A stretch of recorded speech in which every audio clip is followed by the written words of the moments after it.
Hey, Pastor J here from Know The Truth. Many of you know my ex-roommate, Jennifer. She goes by the name of Jennifer Ann Marie Logston III, and she used to drive me crazy. Her room was always a mess, she never did the dishes, ever, and that woman can snore like a bear. Anyway, I've been trying to ignore her calls, and like most stalkers, she's ignoring the fact that she has a restraining order against her. But that didn't stop her from sending me a video. I'm not gonna say any more. I'm gonna let you watch the video, and I'm gonna respond after she's done talking. Pastor J, so I have a question. How come I keep getting phone messages from some weirdo in Oklahoma that says that you hit the rearview mirror off of his car and you didn't have any money, so instead you gave him my phone number and that I'm supposed to go out with him? First of all, that's totally wrong, and I think it might be slightly illegal. You need to call that dude and tell him to leave me the fuck alone.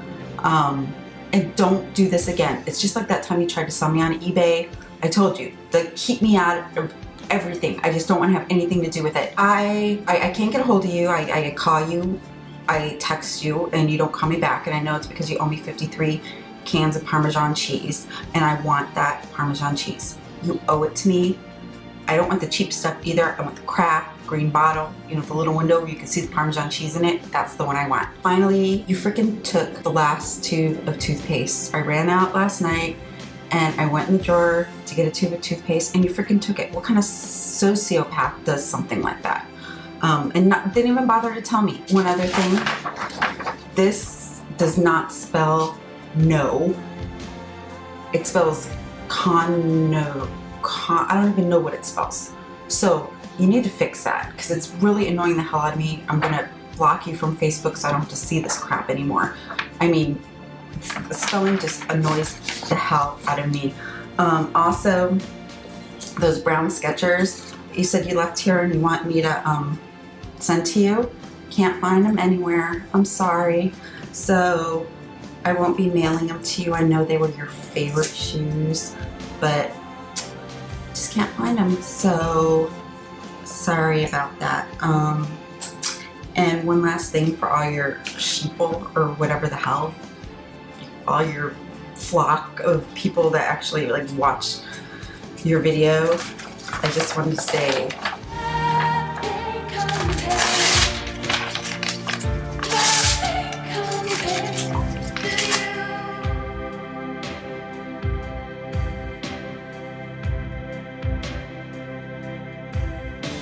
fight the real enemy.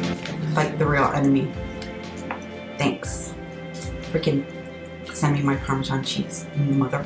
Okay, as far as the guy in Oklahoma, he was a friend that I met at a truck stop. We were playing some slot machines, we locked eyes, and then he challenged me to a few games of pool. Knowing that I would lose this bet because I suck at pool, I bet him that I'd preach the word of God if I lost this game. Well, he must have taken it the wrong way because after I lost, he started chasing me around. He said it's because I wasn't putting out. I told him I'll put out all you want, the word of God. So I run out of this heathen hotspot towards my car, and during my retreat, I must have bumped into his mirror. So now this guy's panicking, he's getting all bitchy because it's not his car, it's the wife's car. So he started sobbing uncontrollably, and I figured the best thing I could do was give him your phone number so his wife could call you. And like with any situation, when two girls get together and talk, the situation, no matter how trivial, always takes care of itself. It's not my fault this gentleman decided to call you instead of his wife. I'm not calling this guy back because I don't want any more trouble with him. It's your problem now. And for the reasons that I stated at the beginning of this video, I tried selling you on eBay because it was the only way I figured I could get you out of your own apartment. Plus, inside sources tell me that you tried to murder me at some point, and nobody fucks with the prophet of God. So the Lord spread wide the legs of eBay and allowed me to enter her so I could sell you to the highest bidder. It's nothing personal. We both would have came out on top. I would have had the apartment, and you could have been making extra money right now. As far as this Parmesan cheese thing goes, I owe you 26 cans, not 54 or 53 or whatever this ridiculous number was. You knew that when I moved in that I was a lover of Parmesan cheese and of cheese in general. That's why I always smell like cheese. And based on your shoe cutting antics, I think we're even. Those were a $20 pair of Skechers. The next thing about this toothpaste, you got me there. But before you start thinking I'm this evil person for stealing your tube of toothpaste, I want you to listen to the story. When I was a young strapping lad, my parents sent me away to a boys' home. Now before you think I'm crazy, let me explain why. I was about 15 years old and I decided to take a break from Christianity for a few months. So I went to Barnes & Noble's and I bought a bunch of satanic books. And I decided to worship Satan. Now this was mostly a cry for attention because at this Christian school, I didn't have a lot of friends, but it scared my parents nonetheless, and the pastor convinced him to send me to this boys' home. Now, it was a weird time for me. We had a rigorous schedule. I saw some kids get beat, and the worst thing about it is I did not get to have any candy or treats or snacks. So every night before I went to bed, when I got to read the Bible, I ate toothpaste as my candy. Ever since then, I've been eating toothpaste